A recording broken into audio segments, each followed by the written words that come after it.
Welcome to the Real Estate Investor Podcast. I'm your host, Gary Lipsky of Break of Day Capital. I talk to leading experts to discuss a wide range of subjects to educate investors on best-in-class practices to build legacy wealth and positively impact communities. Let's jump in. Hey everyone, welcome to another episode of the Real Estate Investor Podcast. I'm your host, Gary Lipsky with Break of Day Capital. Be sure to join our Facebook group, Asset Management Mastery, where we have a great community of thousands of like-minded individuals sharing resources and best practices. Hey everyone, we have launched the BODC Multifamily Impact Fund. Invest with a trusted operator with a track record of success. Our fund offers diversification, risk mitigation, tax benefits, and stringent acquisition criteria. If you'd like to learn more, head over to our website at breakofdaycapital.com.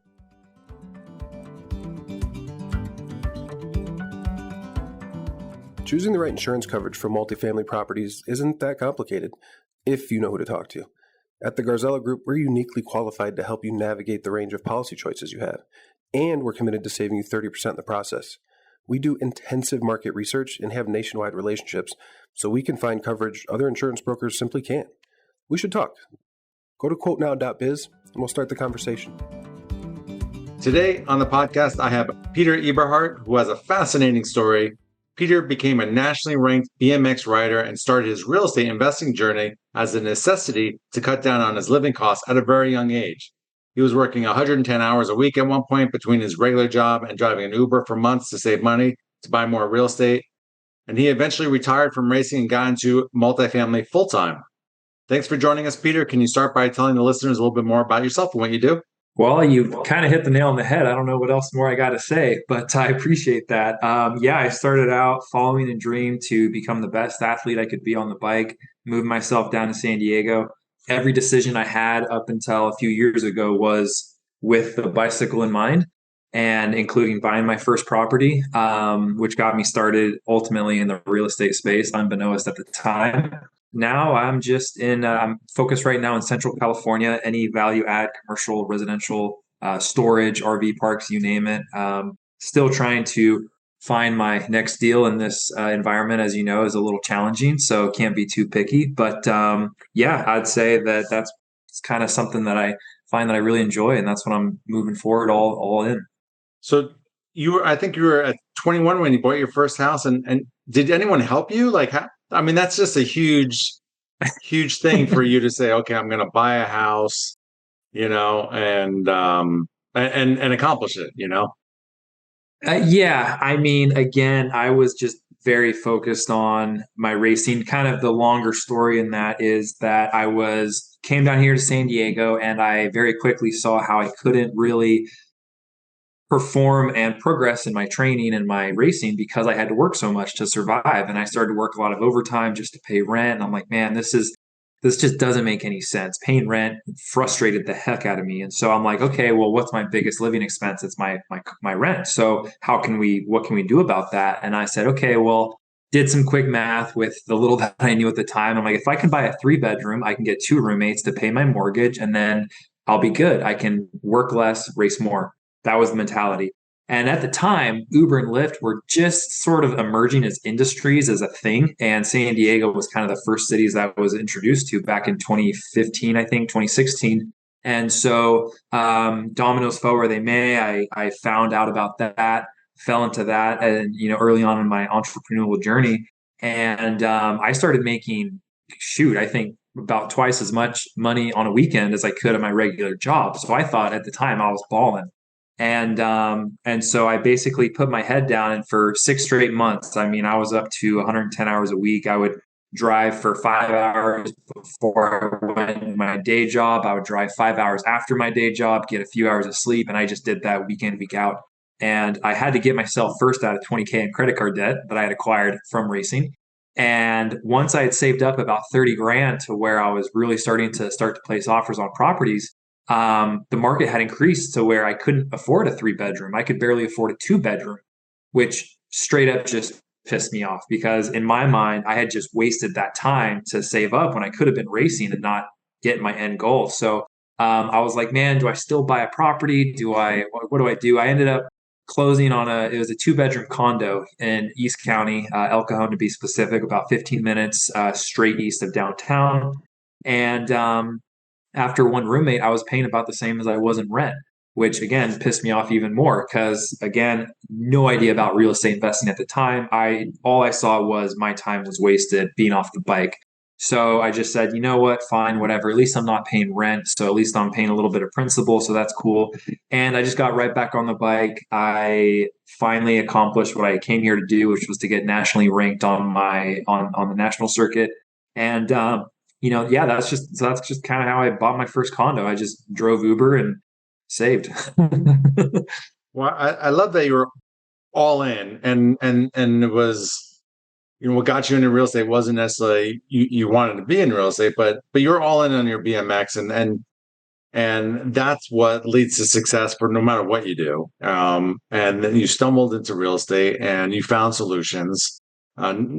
It ended up, turning out exactly. You obviously wanted a 3-bedroom, you got the 2. Expenses were higher, but you got in the game, and that's the hardest part for a lot of people. Yeah. So then talk what happened next. Where did your real estate journey take you from there? I would say so. I'm still on my bike. I'm still focused on racing. Kind of the light bulb moment was when I came home one night from Ubering. It was getting dark, pretty late, and my neighbor had all of their stuff out on the front common areas. And I was like, "Hey, what's going on?" And they're like, "Oh, we're moving to Oklahoma." And I said, "I was like, right now, like it's getting dark." And they're, "Yep, husband's getting a U-Haul truck. We're packing up. We're gonna leave tomorrow morning." And I'm like, "All right, well, here, let me help you move." And I'm nosy as any good neighbor should be. And I was like, "Hey, so what are you guys selling your place for?" It was the exact same layout as mine, directly across the hall. And she told me a number that was like $60,000, $70,000 more than I had just bought mine for like 2, 3 years ago. And I was like, no way. There's no way. So fact checked it, and that was when I really understood the power of real estate. And I was like, okay, there's something here because there's no way that I could just sell, and make 20 grand without doing anything. It just blew my mind. I couldn't comprehend it. And so right then and there, I just dived all in, became obsessed with learning, Bigger Pockets, podcasts, you name it.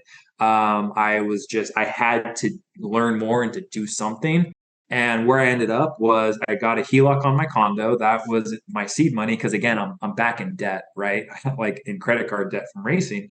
And so I got a HELOC on my condo. I went to Ohio to purchase a couple single family homes because again, I'm buying into all this out of state stuff, really fighting analysis paralysis. I just want to do something to get to where I want to be, which I had no idea where that even was, and I still don't, right? And so, anyways, something didn't sit right with me when I was looking out there, and between having to pay a third property management, between having it so far away, and it just didn't seem right. I'm like, man, God, there's got to be a better way. So I put the hold on that, came back to California, started placing offers on, I was starting to place FHA offers on 4 units here because maximum number of units, lowest amount of leverage, being in California, wanted to self manage, all that stuff. And I mean, gosh, about this time, I think the pandemic was in full force. So inflation was through the roof. FHAs were just getting thrown in the trash. And 4 months later, about quite a few, 50, 60, 70 offers later, I lost track. I was like, okay, what do I have to do to get a property? Like time's ticking. I just need to take action. I don't care where my deal is. As long as it's within driving distance, I don't care. Orange County, LA County, Central Valley, San Diego, who cares? Duplexes, triplexes, fourplexes. And I basically switched from placing offers with FHA and I switched over to conventional in hopes to, I'm just going to use all my money. And that's what I'm going to do. And in hindsight, I kind of wish I would have also had the knowledge to switch from 4 to 5 and up units when I went to 20% down. But I didn't. I ended up getting a 4 unit. That was a very interesting escrow process in Central California. Moved up there myself for 8 months, renovated the whole thing, all 4 units. And that was my first deal. That's where I think I really got into the game. Nice. And were you particularly handy, or you're just kind of learning as you went to fix all this stuff? So let me tell you, I went in there with the intention of doing what I did to my condo, which was floor, paint, fixtures, carpet done, right? I'm like, I'll be in and out of there in like 3 months, right?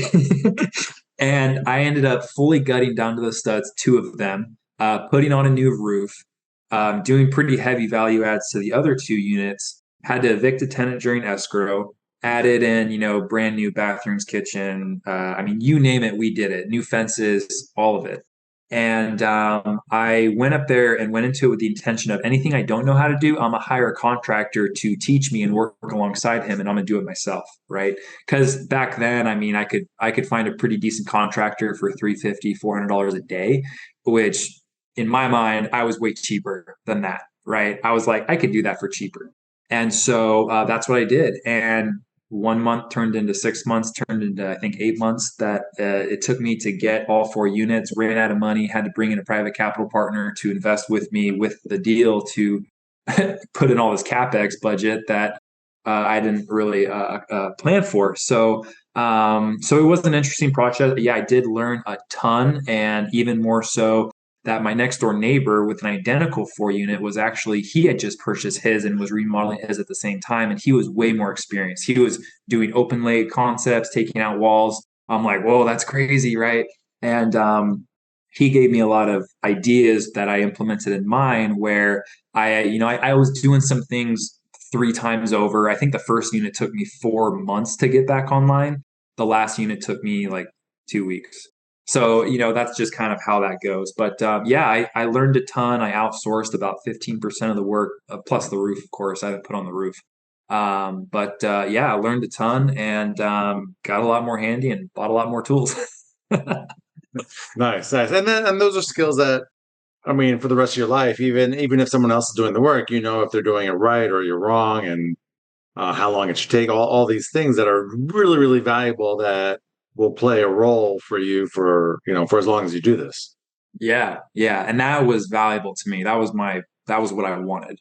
There's nothing better than hands-on experience. That analysis paralysis until you're doing it, like then you have that confidence going forward to kind of really expand, really build an empire from there. Absolutely. Yeah. And that was, being here in California, maybe you can attest this in your own journey, but that to me was my biggest hurdle of I am a hands-on operator. I want to be boots on the ground, but I live here. So do I want to physically move myself to the Midwest to get better cash flow? Because yeah, I could do the out-of-state investing from here, but would I enjoy it and would I learn as much? I just don't think so. So along my journey that I found that out about myself, my identity was like, that is more important to me than pretty much anything else. So I'm giving California my best shot. And through that process, like I learned a lot more of the red tape, all of the laws, the legislator, like all of these things that, yeah, I mean, if you're not from here, they can suck. But if you know how to operate by the rules and around the rules, then, it can definitely work out in your favor. Yeah, I see a lot of investors, buying single family homes, far, far away, and they think it's going to be a passive investment, and it's just really hard. You're not going to get, if you're managing yourself. I mean, there could be a lot of problems if you're using a third party property manager. No one's going to value like one house. For me, I'm doing big multifamily property, so I don't necessarily need to live there, because I'm getting, we have on-site staff. We have a regional manager. We have huge economies of scale. So if you're going to do some real small stuff, I definitely recommend being closer to you. And it's Yeah. not nearly as passive as people think, because sometimes you can get really lucky, but there's a lot of times where you do get a lot of headaches. And for people that aren't doing it as a career, they're probably much better off investing with operators, skilled operators. Yeah, yeah, there's definitely something there. And at the end of the day, it comes down to where you're at in your situation, your geographical location, which again, I hate saying that because I just now maybe added to someone's analysis paralysis of what's best for me. But yeah, just get the minimum information that you need to make a decision for yourself and just get to it. Like cut the bullshit, get to it. Sure. So I was reading your bio, and I read that you hired some mentors and coaches to get you to the next level. So talk about that. Some of your biggest takeaways. Oh, So I came out of that 4 unit deal with the mentality of, okay, that was cool. I learned a lot. I spent a lot. I'm earning a lot. Like, what's next? And my mentality was, okay, I'm just going to save up and do it again. Maybe take me a couple years. I'm okay with that. I was honestly burned out, obviously, with that work I had just done up there. And that mentality lasted all of a couple weeks, I think. Once I got re-energized and refocused, I'm like, man, like I got to go do something now, but I had no money. In fact, I was the most in debt that I had ever been. Of course, it was good debt. I had, great cash flow, and like I was chilling. But I still had this mentality of wanting to do everything myself, wanting to be a self-employed, control all of that. And did a couple other little side hobbies. Went and bought a van, started to build that out. I'm just, man, like I really want my next deal. So I started to look at, okay, I can maybe borrow money to then borrow hard money to then buy a distressed property, do a more of a burst strategy, pull out all my equity. That was probably one of the biggest things I learned was I went way overboard with my remodel and, realizing that equity play there. But what happened is I think along the lines a few months later, I just decided to go to my first real estate meetup. I'd never been. I'm like, oh, cool. Like maybe meet some other people and I want to make friends. Right. So, went to a real estate meetup here in San Diego. And I kid you not, Gary, in the space of probably 3 to 4 days, of the ideas that I had like learned and like started listening to different podcasts, I was like 100%, 180-degree pivot and learned about syndication, learned about partnering, learned about the ability to do that, and just drove myself nuts and back to the obsession of learning all that. And so within a couple months, I had hired a couple mentors, learned everything I could about education, started looking at underwriting these deals. There's a 216 LIHTC deal out in Indianapolis, and there's a 32 unit deal in Cincinnati. Again, I was kind of going back to the Midwest, fighting that analysis paralysis. And had more self discoveries, kind of bounced around, went down a couple rabbit holes, consistently learning and meeting and networking and flying out to these masterminds. But again, just came back to California and I said, I want to operate here in California. So, focusing again on Central California, and now my day-to-day operations just really looks like I'm just calling people and calling owners, going up to the properties, driving the cities for days on end, and just focus on getting my next deal. So really quick shift there after, learning what's more and kind of unlocking my own self and my own potential, I guess I should say. Nice, nice. And I mean, I just love that, just pedal to the metal. Talk about how your athletic mindset helps you overcome obstacles in the investment space. I would say, I guess there is something to be said about the repetition and the ability to get up after failure, which I guess having an athletic background, to me, that's always been like normal and easy to get through. Like it ain't no thing to be knocked down 100 times and get back up. I mean, it took me 10 plus years to get my national ranking. And, the hardest thing for me is to learn to enjoy the journey and not so much focus on the destination. But I think that, and speaking of failure, one of the things that I made sure to get really good at in the sport of BMX is when you had either bad luck or you had a dirty move played on you or something happened that made you lose the race, lose the title, lose the qualifying spot to the next round, whatever it was.